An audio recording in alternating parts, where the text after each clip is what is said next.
نوجوان اندر داخل ہوا تو اس کے ہاتھ میں کارڈلیس فون پیس تھا۔ عمران نے بڑے مؤدبانہ انداز میں فون پیس لارڈ بارٹن کے سامنے میز پر رکھا اور واپس مڑ گیا تو عمران نے فون پیس اٹھا لیا۔ اس کا لاؤڈر بھی آن کر دینا، لارڈ بارٹن نے کہا تو عمران نے اس بات میں سر ہلا دیا اور پھر فون آن کر کے اس نے پہلے لاؤڈر کا بٹن آن کیا اور پھر نمبر پریس کرنے شروع کر دیے۔ Enquiry please. رابطہ قائم ہوتے ایک نسوانی آواز سنائی دی۔ شیٹ لینڈ کا رابطہ نمبر بتا دیں، عمران نے کہا تو دوسری طرف سے رابطہ نمبر بتا دیا گیا۔ عمران نے ایک بار پھر کال آف کی اور ٹون آنے پر اسے نمبر پریس کرنے شروع کر دیے۔ PA2 chief police commissioner. رابطہ قائم ہوتے ایک نسوانی آواز سنائی دی۔ گریٹ لینڈ میں سوئس سفارت خانے سے سیکنڈ سیکرٹری میکنار بول رہا ہوں، چیف پولیس کمشنر صاحب سے بات کرائیے۔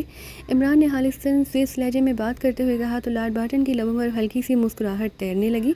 یہ سر ہولڈ کریں، دوسری طرف سے کہا گیا۔ ہیلو چیف پولیس کمشنر فلیجر بول رہا ہوں۔ چند لمحوں بعد ایک بھاری سی آواز سنائی دی۔ میں میکنار سیکنڈ سیکرٹری سوئس سفارت خانہ گریٹ لینڈ سے بول رہا ہوں، عمران نے بڑے باوقار سے لہجے میں کہا۔ جی فرمائیے، دوسری طرف سے کہا گیا۔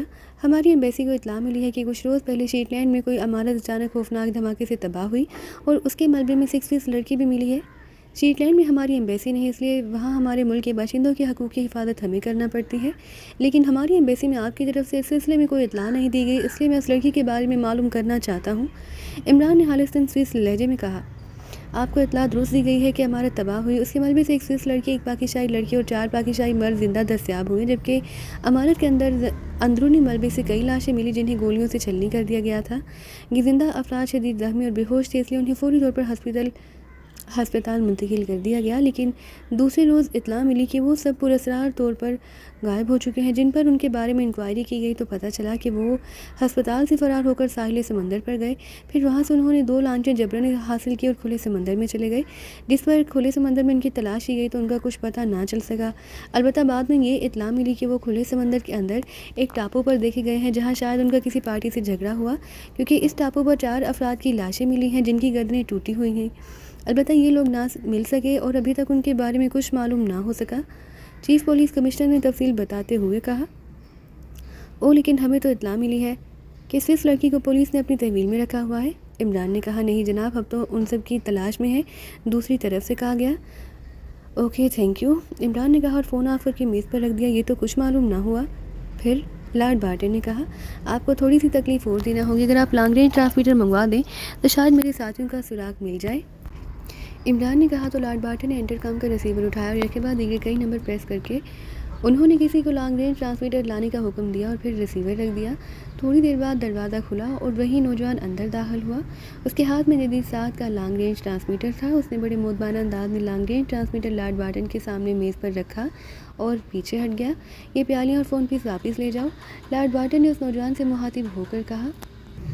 یہ سر، نوجوان نے مؤدبانہ لہجے میں کہا اور پھر دونوں پیالیاں اور فون پیس اٹھا کر وہ واپس مڑا اور کمرے سے باہر چلا گیا۔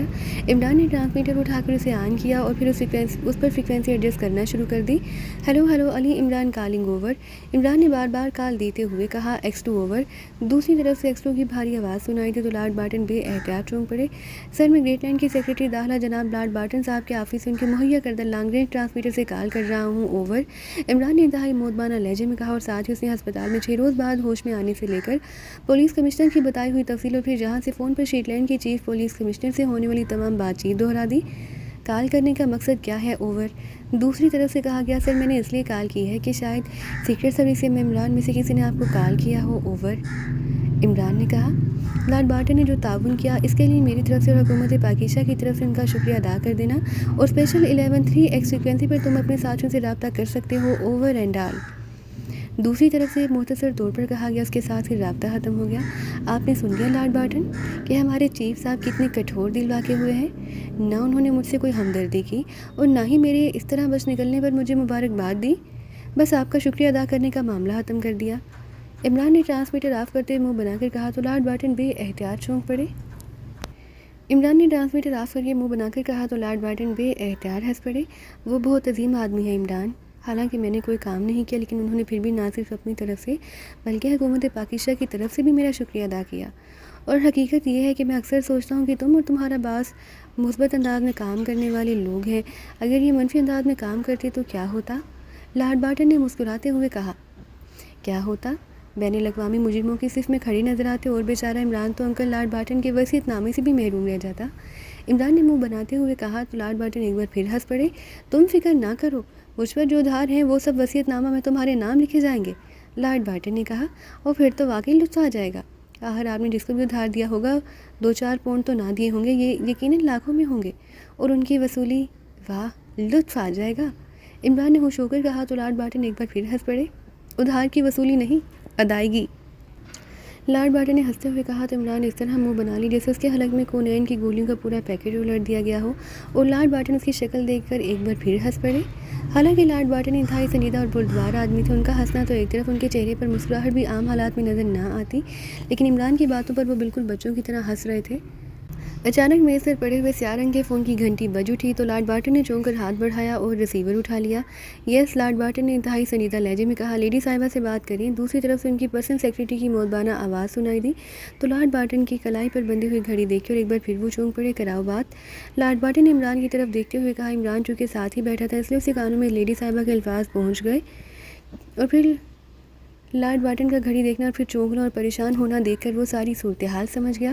اس کے چونکہ لارڈ بارٹن سے انتہائی قریبی تعلقات بھی تھے، کیونکہ لارڈ بارٹن کے والد پاکستان میں طویل عرصہ رہ چکے تھے، اور سر عبدالرحمن کے والد اور لارڈ بارٹن کے درمیان گہرے تعلقات تھے۔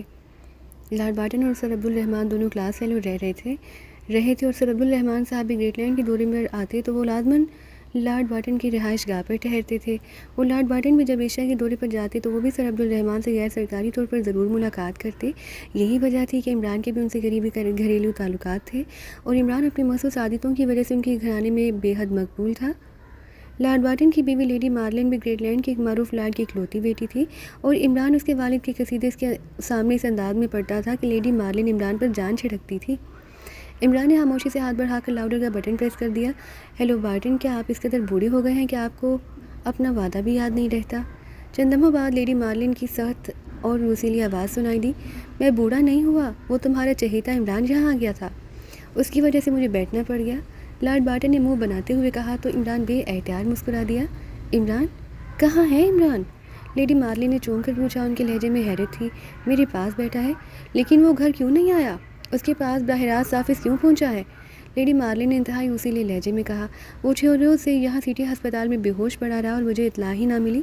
آج وہ ہوش میں آیا تو اس نے مجھے فون کیا اور میں نے فوراً اسے آفس بلوا لیا، اس لیے وہ آفس میں آیا ہے، لارڈ بارٹن نے وضاحت کرتے ہوئے کہا۔ کیا کہہ رہے ہیں آپ؟ وہ ہسپتال میں بے ہوش پڑا رہا؟ او مائی بوائے، کیا ہوا تھا اسے؟ اور آپ نے ہسپتال جا کر اسے ساتھ لانے کی بجائے آفس کیوں بلوایا؟ آپ نہیں جانتے کہ وہ مجھے اپنے بیٹے لارسن سے بھی زیادہ عزیز ہے؟ کیا ہوا تھا اسے؟ لیڈی مارلن نے انتہائی پریشان سے لہجے میں کہا۔ تم خود اس سے معلوم کر لو، مجھے تو کچھ بتاتا ہی نہیں، لارڈ بارٹن نے مسکراتے ہوئے ریسیور عمران کی اور بڑھاتے ہوئے کہا۔ عمران ان کی مسکراہٹ کی وجہ سمجھتا تھا کہ عمران کی بیماری کی بات سن کر لیڈی مارلن کا غصہ ختم ہو گیا تھا، ورنہ وہ لارڈ بارٹن کی وجہ وہ خبر لیتی کہ لارڈ بارٹن کو جان چھڑانی مشکل ہو جاتی۔ عالی مرتبت لارڈ برگنڈا کی عالی مرتبت اکلوتی صاحبزادی لیڈی مارلن کی خدمت میں جان کے امان کا طالب گار علی عمران سلام پیش کرتا ہے۔ عمران نے ریسیور لے کر بڑے مودبانہ لہجے میں کہا۔ او تمہاری جان کو خطرہ تھا؟ ویری سیڈ، کیا ہوا تھا تمہیں؟ اگر تمہیں کچھ ہو جاتا تو پھر میرا کیا ہوتا؟ Very bad. یہ لارڈ صاحب ویسے تو بڑا روب جماتے ہیں کہ وہ سیکرٹری داخلہ ہیں، لیکن انہیں یہ بھی معلوم نہ تھا کہ میرا بیٹا ہسپتال میں پڑا ہے، اس کی جان کو خطرہ ہے۔ Very bad. کیا ہوا تھا تمہیں؟ مجھے بتاؤ، کس نے تمہیں اس حالت میں پہنچایا کہ تمہاری جان کو خطرہ لاحق ہو گیا؟ لیڈی مارلن نے انتہائی گھبرائے ہوئے لہجے میں کہا۔ عمران کی فکر جان کی امان سے وہ یہی سمجھی تھی کہ عمران کی جان کو کوئی شدید خطرہ لاحق ہو گیا تھا۔ مجھے خطرہ نہیں تھا عالی مرتبت آنٹی، لیکن میری جان کو خطرہ تھا، عمران نے بڑے سنجیدہ لہجے میں کہا تو لارڈ بارٹن بے احتیاط مسکرا دیے۔ عمران کی فطرت کو وہ اچھی طرح سمجھتے تھے، اس لیے عمران کے جواب سے انہیں اندازہ ہو گیا کہ وہ کیوں یہ بات کر رہا ہے۔ کیا مطلب؟ یہ کیا کہہ رہے ہو تمہیں خطرہ نہیں تھا، تمہاری جان کو خطرہ تھا، کیا مطلب ہوا اس کا؟ لیڈی مارلن نے انتہائی الجھے ہوئے لہجے میں کہا۔ عالی مرتبت آنٹی، آپ نے بچپن میں وہ کہانیاں پڑھی ہوں گی کہ جب بھی کسی جادوگر کو خطرہ ہوتا تھا تو وہ اپنی جان کو خطرے سے بچانے کے لیے ایک طوطے میں ڈال دیتا، پھر اس طوطے کو ایک پنجرے میں بند کر کے کنویں میں لٹکا دیتا، اور اس کنویں کے گرد 4 سیاہ رنگ کے شیر پہرا دیتے رہتے، اور یہ کنواں ایک مضبوط قلعے میں ہوتا اور اس قلعے کو کوئی پھاٹک نہ ہوتا تھا۔ عمران کی زبان حسب عادت جمع ہو گئی۔ او یو ناٹی بوائے، تو تم مذاق کر رہے ہو؟ وہ بھی مجھ سے، اپنی آنٹی سے؟